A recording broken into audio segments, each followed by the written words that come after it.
He's Bill Hader, who's kind enough to stay around after Fritzy nearly blew it. Bill Hader stars in It Chapter 2, opens in theaters this Friday, stars as Barry in the HBO comedy, which was nominated for 17 Emmys.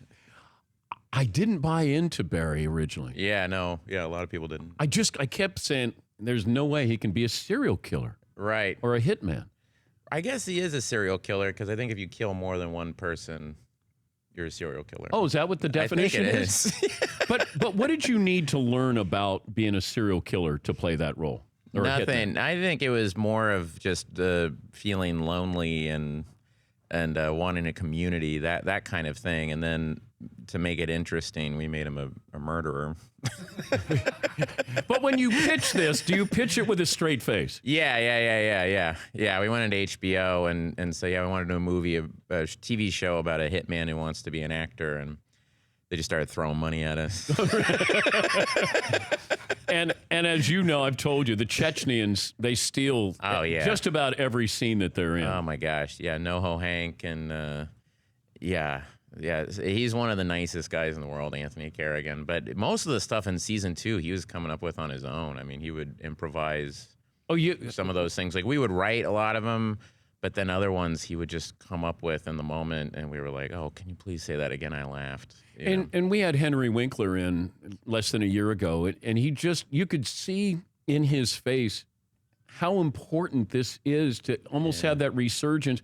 And people may not remember how big he was in the 70s. Massive. And then he came in and read for us. Like, that was crazy. Walking in, and there's all these actors to read Cousineau, and there's Henry Winkler just with his script ready to do it. And I went into the casting director, Sherry Thomas, and I was like, Henry Winkler's out there. I have to read with Henry Winkler. And Alec and I were all peeking out, looking at him, and he's just the sweetest man in the world. Do you think you could be a serial killer? You know what? I don't want to think about that. No, I don't. Okay, I'm just curious.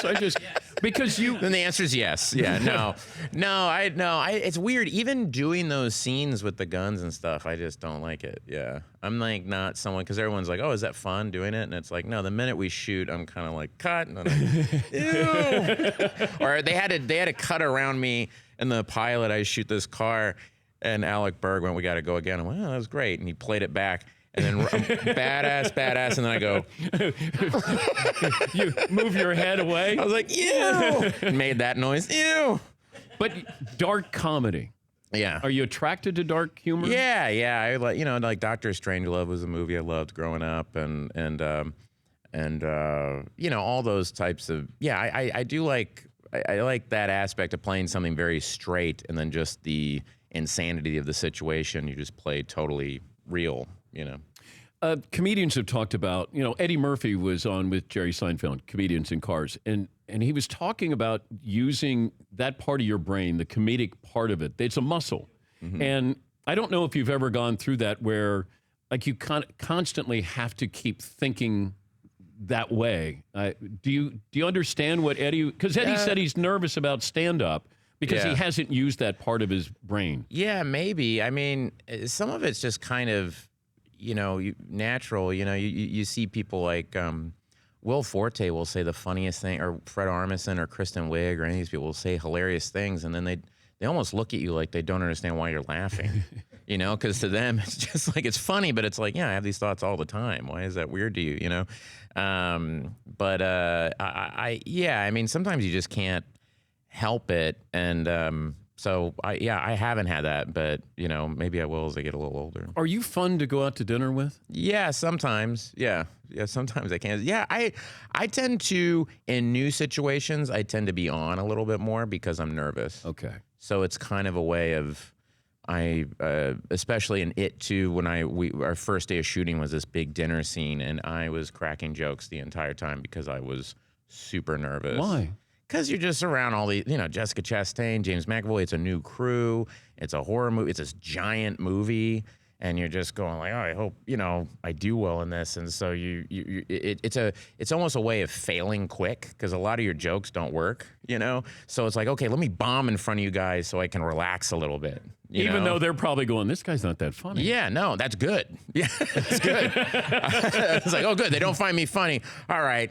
all right, I bombed. I got that over with. Now I can relax and do my job. Do non-funny people try to make you laugh? Yeah, all the time. Yeah. Like, do they want to try to? Oh yeah.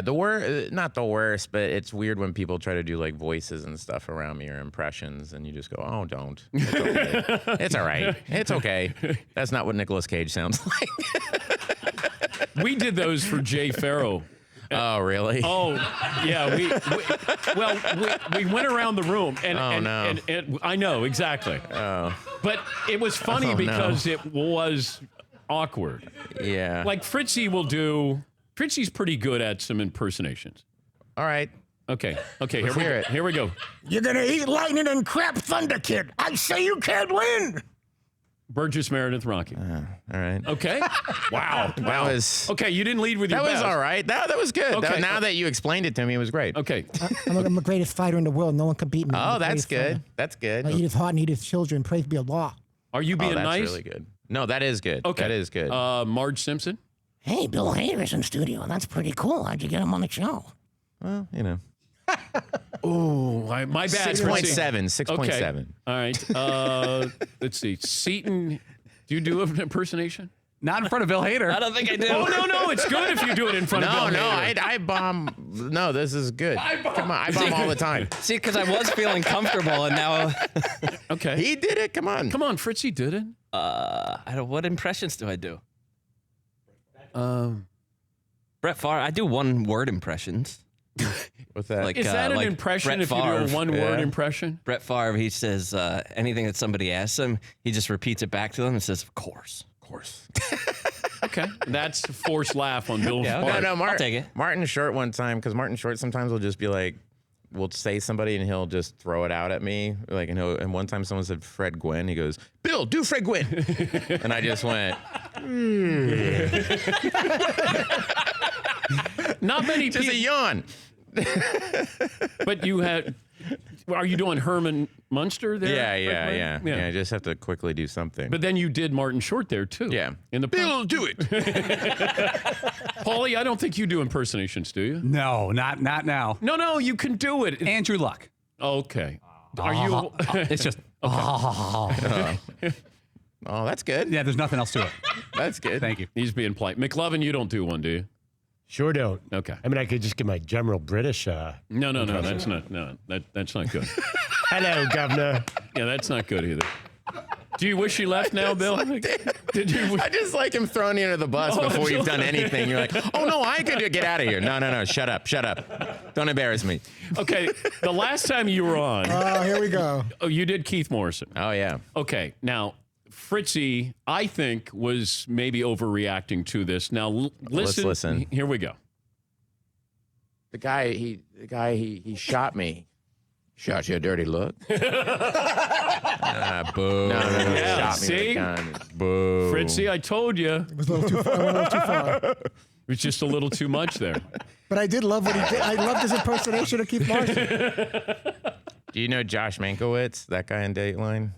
He always does a thing where someone will say, he always sounds like he's got a stuffy nose, one. He always has a cold. And he's always in the Bahamas. Like, anytime someone's murdered or something in a tropical place, he's always He raises his hand to mine. I'll take this one. He's always in Hawaiian shirt. But he always will say, in every one, you can do a drinking game. And he'll be like, now, most people, when they find their wife dead, they call 911. But you didn't do that, did you?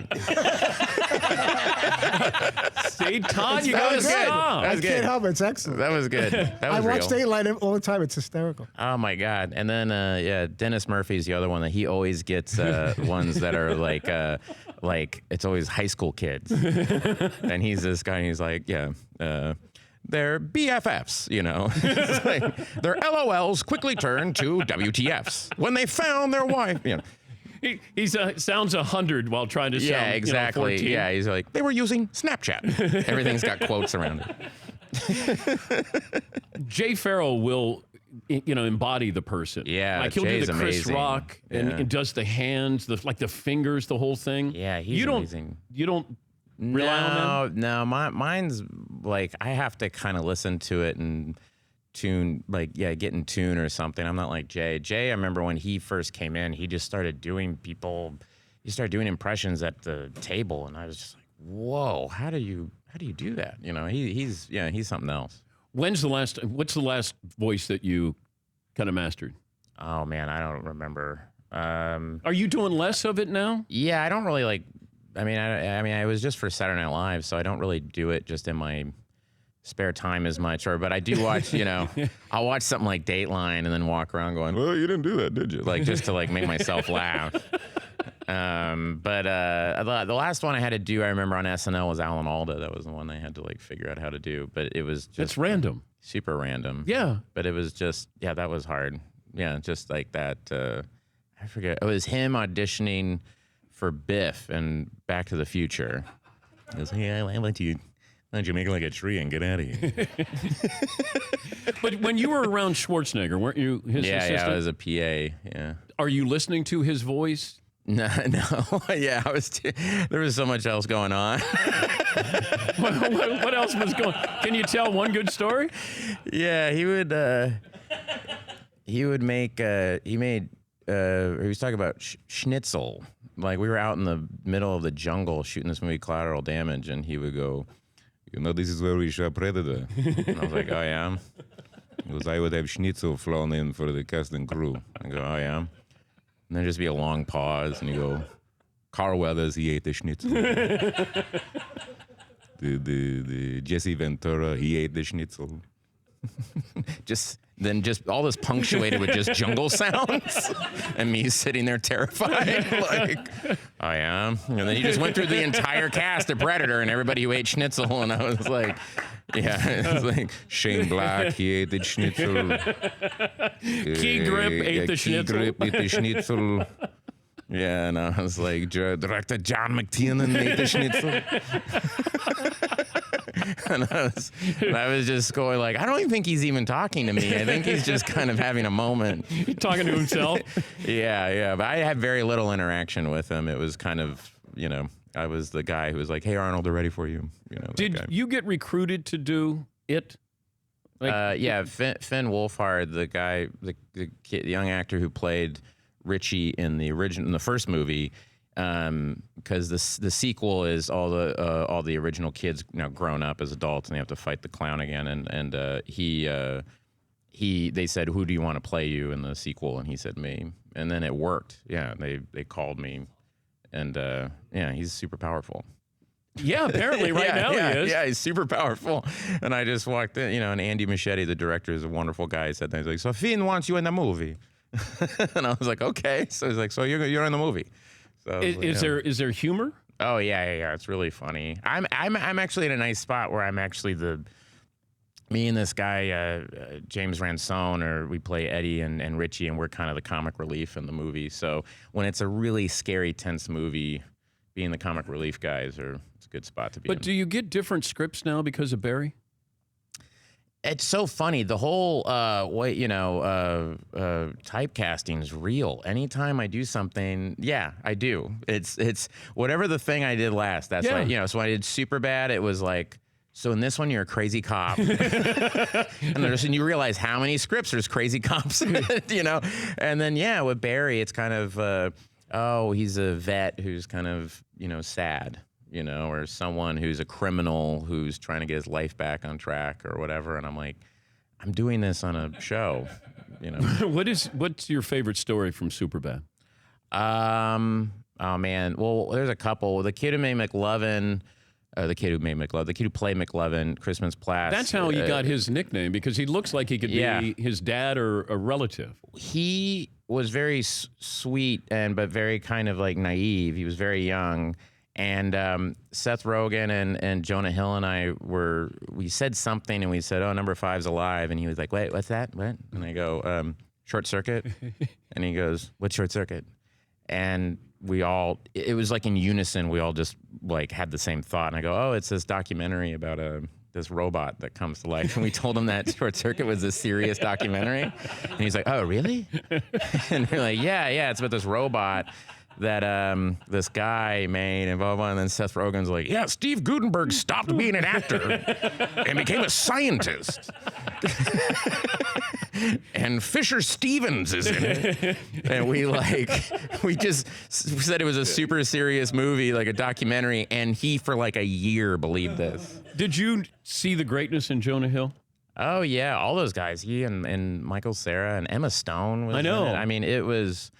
I remember the first time I saw that movie was the first time I had ever seen myself on screen, and I went to an advanced screening of Superbad, and I sat in the back with Emma Stone and her mom, and we just sat there and watched the movie, and it was a college crowd, and they went nuts, and we were just looking at each other going, can you believe we're in a movie? Like, this is crazy. But how weird is that? It's one thing to watch yourself on TV. Yeah. But when you're larger than life on a screen. Yeah, it's very strange. And you're with people watching you. Yeah. Well, I just had this at the It 2 premiere where I watched it, and there's a moment in the movie where my character's in peril, and there's a guy across the aisle of me, and he went, uh-oh. It looks like someone's about to die. Why do we Like, do why are that? you stoked about this? Why do we do that in horror movies, scary movies? The crowd always gets into. Yeah, they go, uh-oh. My favorite thing I ever heard was my friend told me that he went to go see The Elephant Man. Remember that movie? Yeah. And he said that John Hurt. the John Hurt. Yeah. He said that at the end of it was towards the end of the movie, and there was a moment where this very quiet moment where Elephant Man is talking to this young woman, and it's like she's recognizing him as a human, and it's a very sweet moment. And some guy in the theater went, "Kill an Elephant Man!" Like he thought it was a monster movie, and was like, "When is this show gonna get on the road? When is Elephant Man gonna start killing people?" It's called It Chapter 2, which opens in theaters this Friday and stars Bill Hader. Well, do you star? I co-star. Oh, co-star, It's a big ensemble movie. Yeah. But you star in Barry. Yes. Yeah, you do star. Now. Yeah. You get top billing in that. Yeah. And season 3 will be. I start writing it next week. Okay. Yeah. You don't sound that excited. Yeah, I know. I'm never excited. Now I have to go in and stare at an empty whiteboard and just be like, oh, gosh, what have we gotten ourselves into? Congrats on all the Emmy nominations. Oh, thanks, man. And awards. That's Thanks, great. pal. Yeah. Thanks, man. He's Bill Hader. Always great to see you, Bill. Thanks, Thanks, pal. Thanks for having me Thank on. you. For more Dan Patrick Show, tune into Audience Channel 239 on DirecTV. Stream for free on BR Live or download the Dan Patrick Show app.